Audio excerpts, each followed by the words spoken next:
Hey guys, it's me, Azalea, and you're watching my YouTube channel, WayCrunchy. The baby is napping because I have a baby now, and I, in my last video, talked about what it was like to give birth to this baby. Now, it was a long story. It was a rough ride. I had planned a natural VBAC, vaginal birth after C-sections, and that just did not pan out for me because I had a complication of extra amniotic fluid, and my baby was 8 pounds 13 ounces. I went overdue. I was huge. They said it was like I was carrying twins. So I had to go in for a C-section, which was, that in itself, that's something after I, really plotted and tried and planned for the VBAC. So I had told y'all all about that. If you haven't watched that video, you can go back and watch it. And then I gave birth and they got the baby out, and the baby went to the NICU because he had fluid in his lungs, and I went to post-op all by myself. No baby in my belly, no baby in my arms. I wanted John to go with the baby. The baby is fresh and new and, doesn't have trauma yet. So let's prioritize the baby being as least traumatized as possible. I'm already messed up. So I went to post-op by myself, and I had just had the baby taken out of me in a very violent hurricane. It was all very rough. It was not like any C-section I'd experienced. This is my third C-section. And the surgeon had asked me in the middle of sewing me back up if I had been planning on having any more children, because there wasn't a lot here left to work with. I was amazingly not that shook. I was really amazingly not that shook. I was just like existing, taking it all in. My baby is somewhere, but I knew he was going to be okay, just like a sixth sense.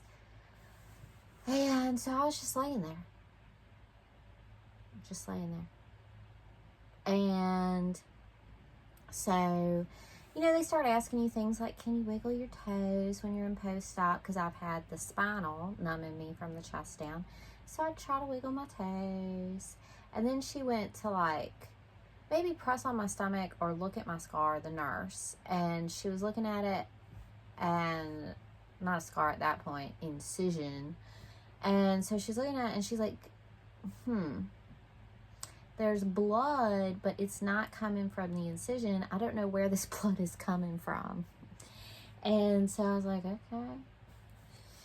She's like, let me go get another nurse. So the other nurse comes in, looks at my belly, and she's like, yeah, there's blood, but where is it coming from? It looks like there's a tear. Let's get the surgeon back in here. So in the midst of all that crazy operation, I had the incision, and then my belly just tore open. And so, because I'm telling you, it was crazy. And so the surgeon came back in, and the surgeon glued up the tear in my belly.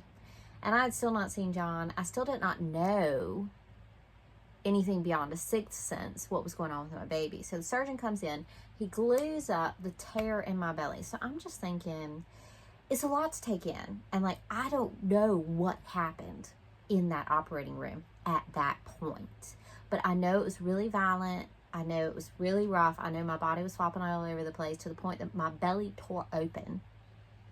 And so I'm chilling, and then John comes back into post-op room.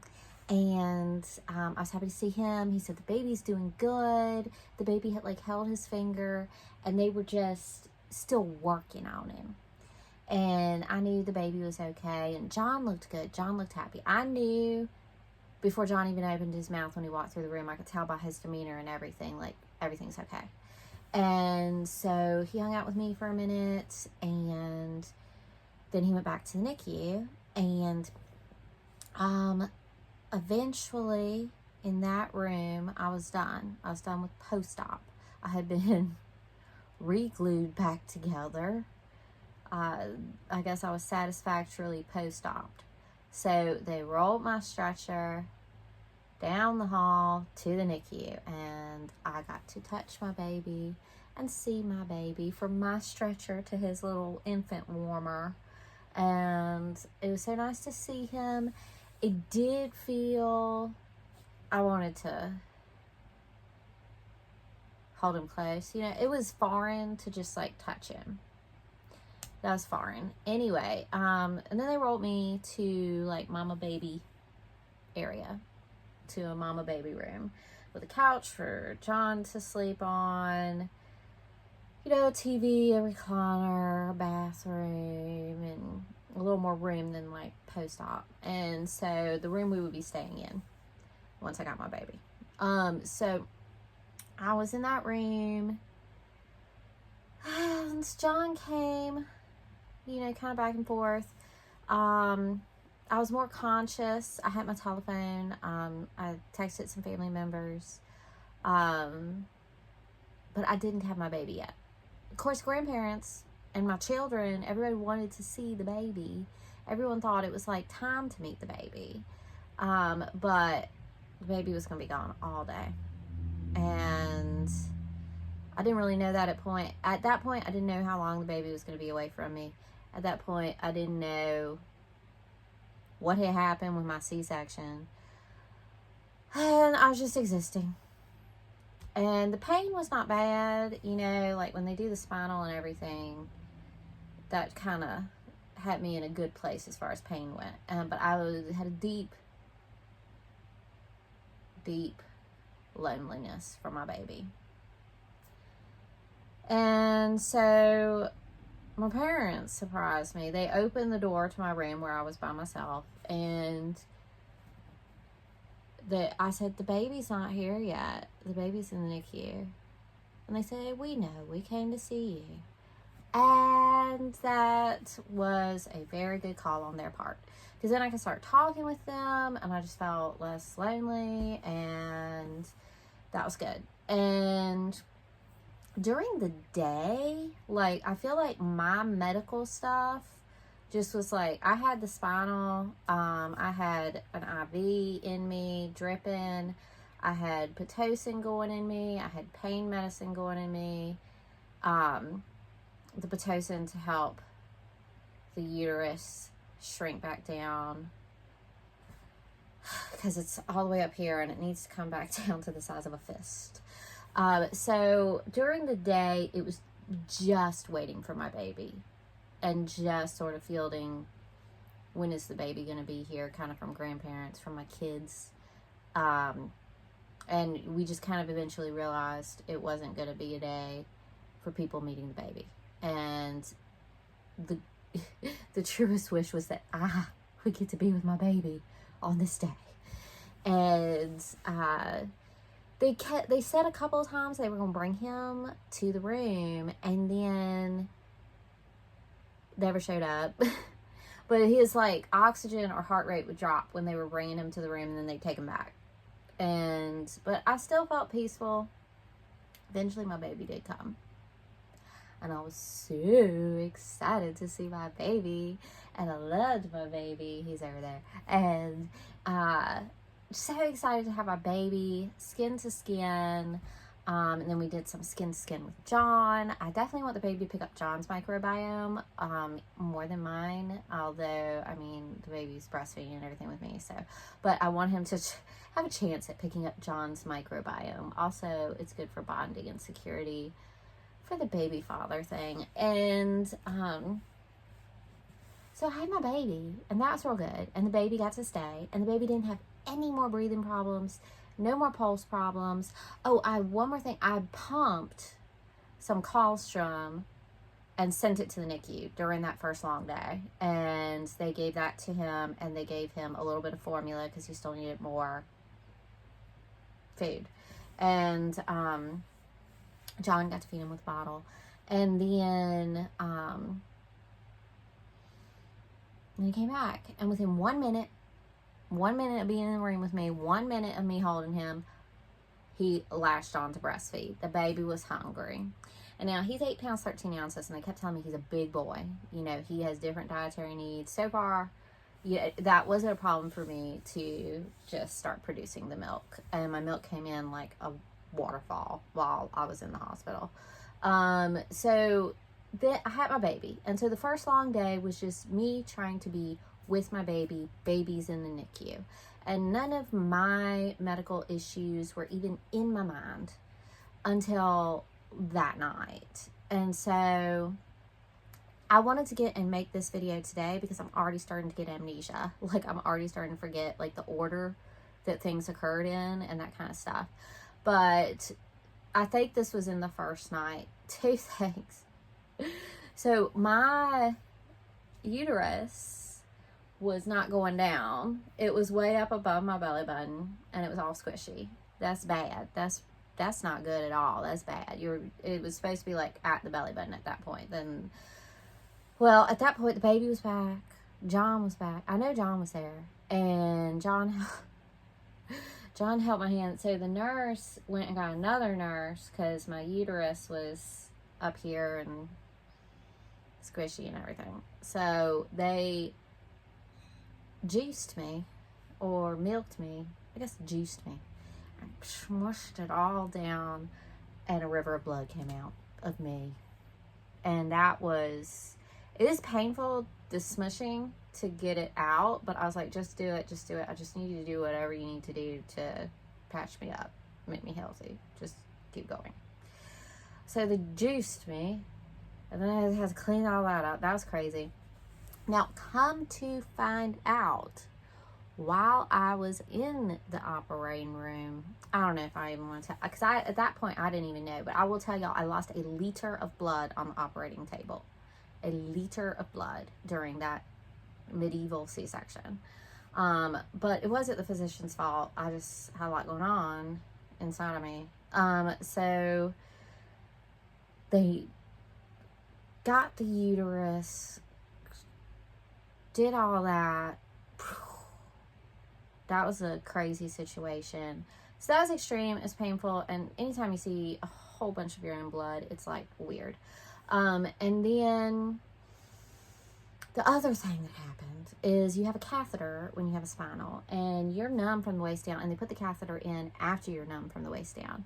And so they took my catheter out, okay? So I'm supposed to be urinating on my own. I'm still hooked up to an IV. I can barely walk. You know, it is like someone needs to hold on to me.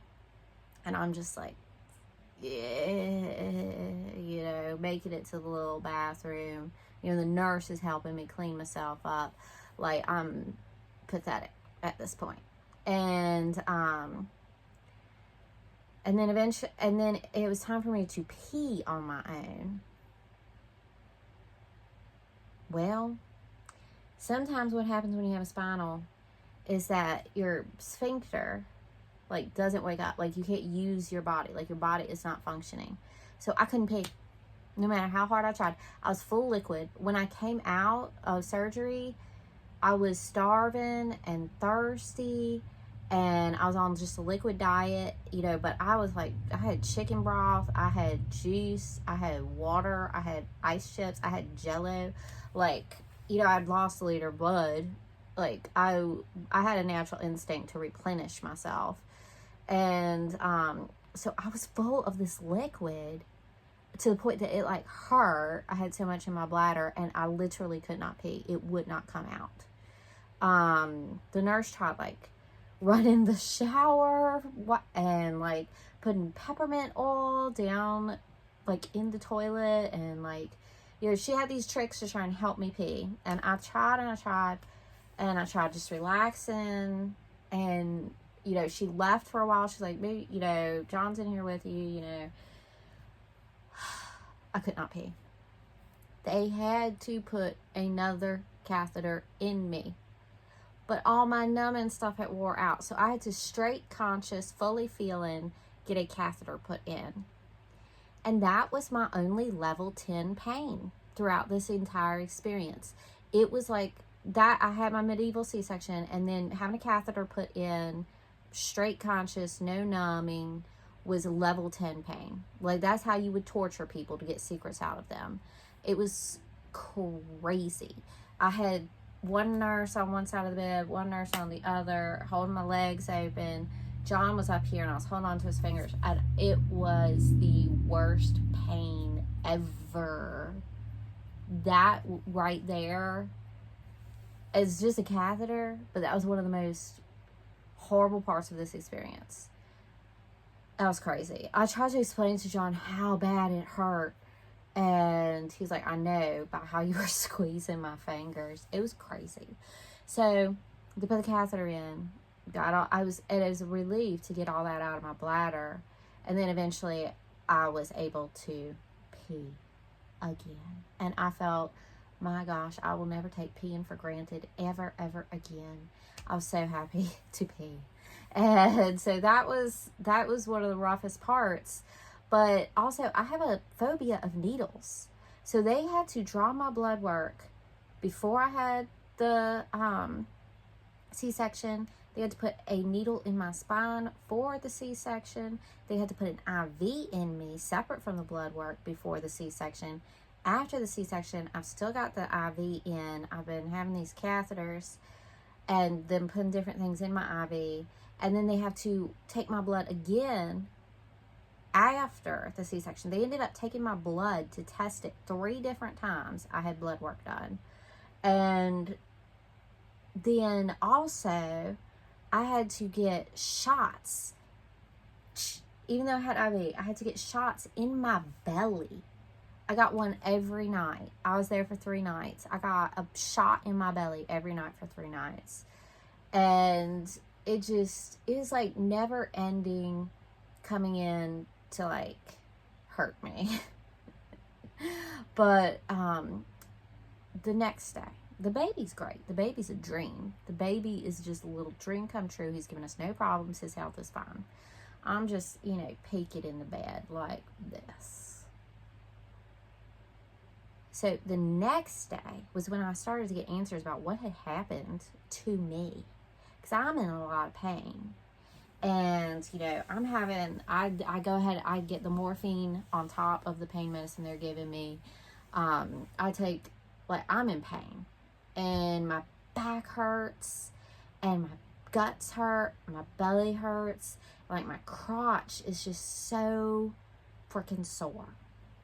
And, it's unbearable pain if I don't have the pain medicine. And so, the second day, I went to sleep, I woke up. John was not in the room. He was doing something just going to the car. And my midwife that I have seen the most throughout this pregnancy, that I have a really great relationship with, came in. And I was like, first thing I was like, oh my gosh, I have my baby. My baby is here. Look at my baby. And she told me, she was like, yes, you made the right decision. This baby was not coming out of your vagina because he's so big. And I was like, yeah. And I was so mystified about what had happened during my C-section. And no one had come to talk to me about what had happened during my C-section or operation notes. An anesthesiologist had come just to check, but the anesthesiologist was just hi. He just checked in. There's nothing to that. And so got my midwife, and I was like, I've had 2 other C-sections. I don't know what happened in there. I don't know what it was like this. And I told her what he had said about having more children and that there wasn't much left to work with. Now, also at this point, I still look pregnant. I look 6 or 7 months pregnant. I got a big old belly. I cannot see my C-section. I cannot see over my belly. So I cannot see. And so I showed her my incision on my crotch area. She's my midwife. And she's like, oh my gosh. She was like, wow. Okay, we need to get some ice. We need to ice you. I'm going to go get another different surgeon to come see you. And I am going to message the first surgeon to try and find out what happened. And I'm like, I thought something had gone really crazy with my body and that this was not normal. And I got validation at that point. But I hadn't really pushed any like treatment or care or questions about my body during that first day because I just wanted to be with my baby. And so she first got me some ice for my crotch and then came back with a different surgeon than the one who had operated on me. And so he checked me and it really hurt. And y'all, I love my midwives. Like, she put out her finger. She was like up here by my head. John still wasn't back. She put out her finger. I held up to her finger.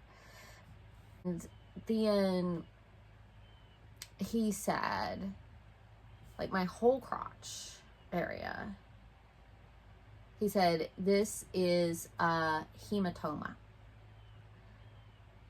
And I'm like, and then he said, but I'm not going to need to go back in. I'm not going to need to operate. And then I'm like,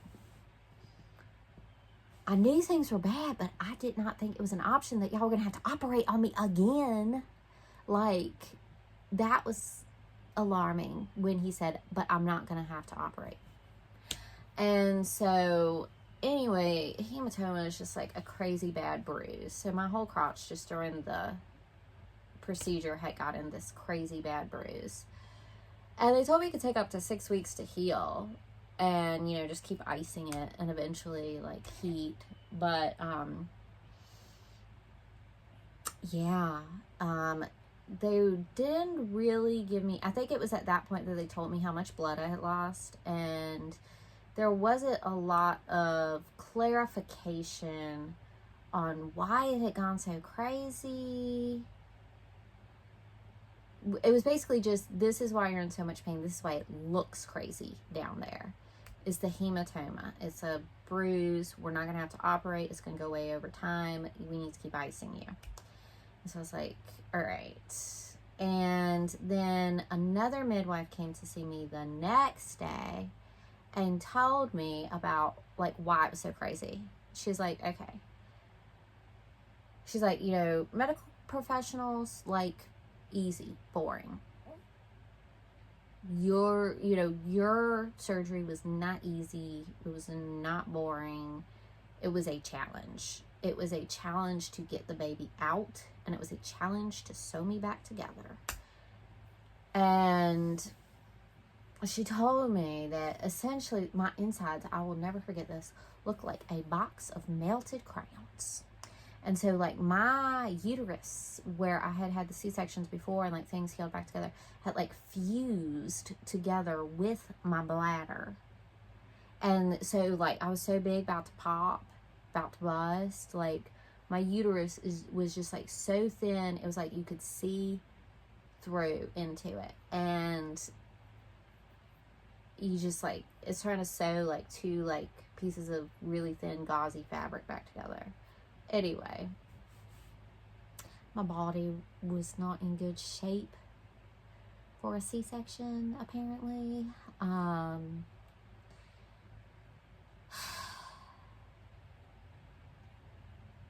Yeah, anyway, I was basically all tore up, and it was really hard to get my baby out. And it was really hard challenge to sew me back together. If they couldn't have sewed me back together, then it would have been like a hysterectomy. Like, but they did sew me back together this time. And